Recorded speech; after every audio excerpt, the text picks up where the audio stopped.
we're a family naman of 6 boys. Eh, alam ko, puro boys din ang... Puro boys, yeah. Kami naman 6 na lalaki. Kayo, sa iyo, Attorney, 5. I have 5 sons, 3 grandsons, and now a great-grandson. And I was mother and father to them because I widowed in 2001. So, alam ko lahat ng mga kalokohan niya. So, and as a rule, as much as possible, pag nag-iinuman ng mga anak ko, when my kids grew up, syempre, drinking. Drinking, I say, you drink in the house.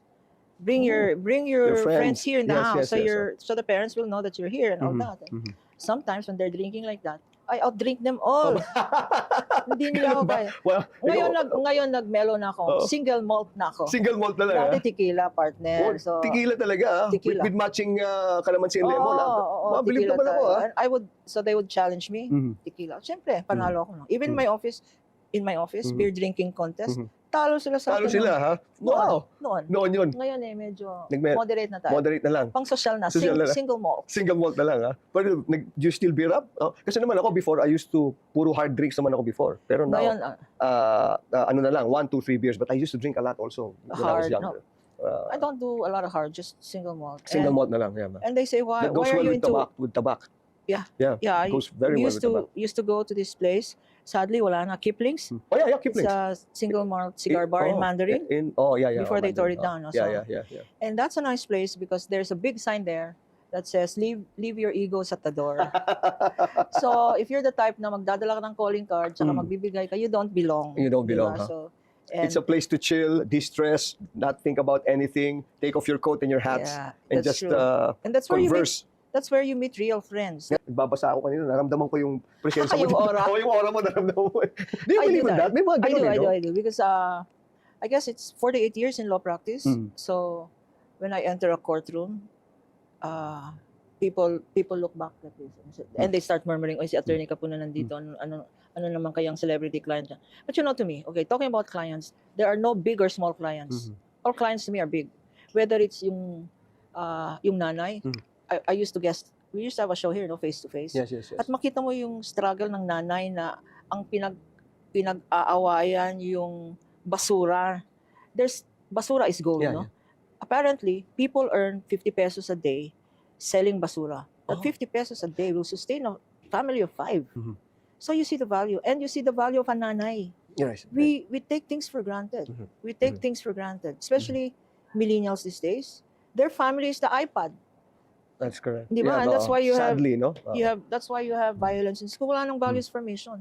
So when I hear the news and I hear about violence in schools, my question to myself is, saan ang nanay nito? Diba? So it's a reminder. We keep reminding our kids. But what we should do is remind the parents. That's true. Remind the parents that, you are the parent. You are the nanay. You have to give values formation. Don't blame. We're always blaming others. We blame the school. Okay, we blame the school. Why didn't you supervise my kid? Bakit po lang security guard? Ba't hindi mo in-inspect yung bag niya na may bakit? You blame the school? No, you blame yourself. Or we blame the iPad? No.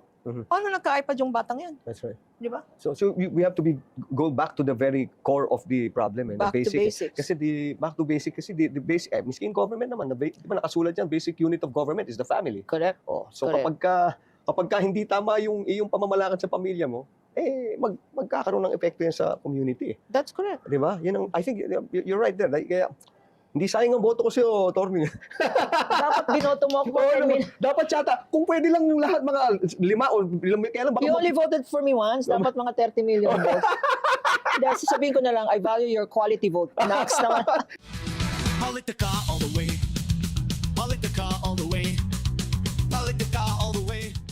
And growing up, my dad, no? We grew up in a very loving and disciplined family. No? Pag sinabing 10 o'clock, you're back. 10 o'clock, you have to be back in the house. No? Nag-party ka and all at 10 o'clock. And then he would be there, Justice Lino, he would be there waiting in the sala for the strike of 10 o'clock. And when you're there, like quietly coming in, he would just say, how inconsiderate. Ganon. Wow. Because you kept him up, Yes, because he's worried, what happens to you? Yun lang. And that's where I learned also in life, you don't have to say paragraphs and paragraphs. Even in interviews, I don't say paragraphs. That's where I learned my sound bites, actually. It's from my dad. It's from my dad. When he would say, how inconsiderate. Alam mo, galit na yun. Di ba? Alam mo na, you promised, you broke your promise. Di ba? that's another thing Mm. with my kids. Mm.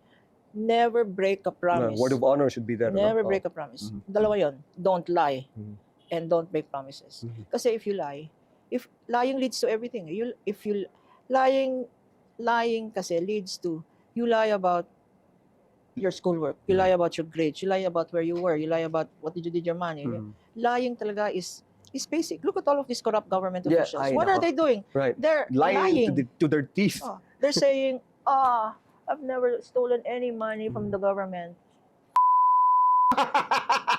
Oh, you can edit that out. Diba? No, we won't. I mean, they deserve it anyway. And especially coming from someone as credible as you, then Diba? pwede, di ba? Hindi ba? If you... I know. In fact, I even tell myself, I'm not, well, family planning is okay, but some of these public officials, ang kasalanan, hindi nag-birth control yung nanay. Mhm, mhm. Di ba? Mhm. Kung nag-birth control yung nanay at nag-condom yung tatay, hindi na panganak yung di ba? At hindi nyo binoto.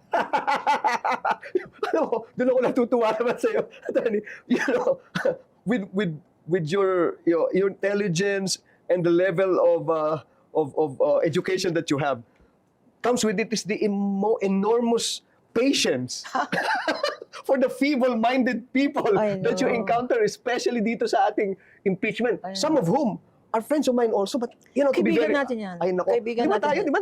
Kaibigan But to be natin very candid, alam mo, Tony, yung mga ilang days lang, yung mga 1, 2, 3 days, I was watching it, no?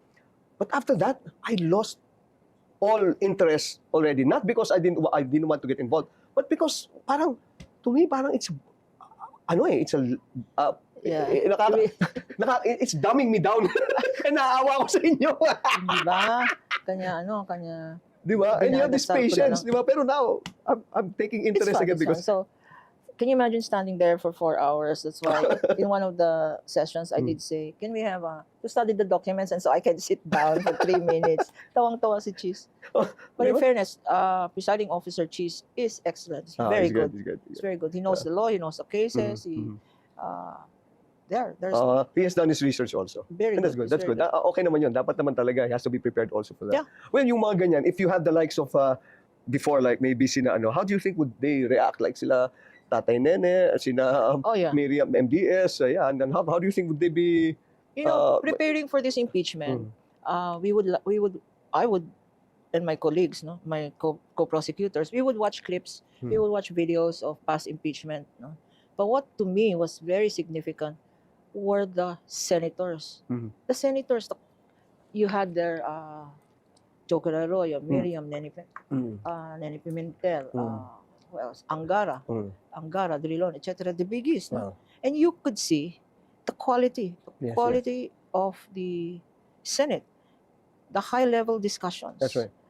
There, no. So to me, it was a very interesting learning experience, even for me, to see how senators could really be value added.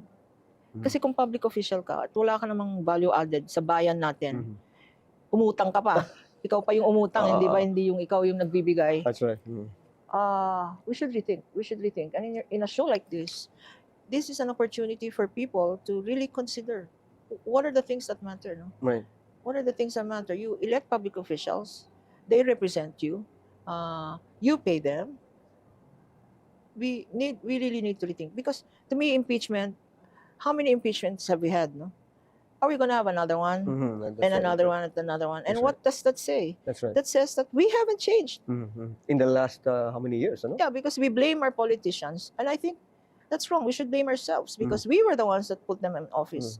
Diba? Well, ang nakakalungkot lang dyan, attorney, is how do we, we've had this problem for the longest time, but I think parang gusto ng mga nandiyan ngayon para status quo because wala we're getting away with it anyway. Huwag na tayong bayaan mo na lang yan, huwag na natin i-pursue yung That is so correct, no? Di ba? Kasi ang mga sinasabi ng iba, pare-pareho lang naman, same, no? Same naman silang lahat. Ba't mo binoto si ganyan? Pare-pareho lang naman. At least ito, binigyan pamilya ko ngayon. Vote buying is not individual. It's by families. So dito, itong pamilyang to, ilan ang botante dyan? O 5,000 yan. Dati, 100 per ballot. Now, it is so serious a problem that people don't hesitate Right.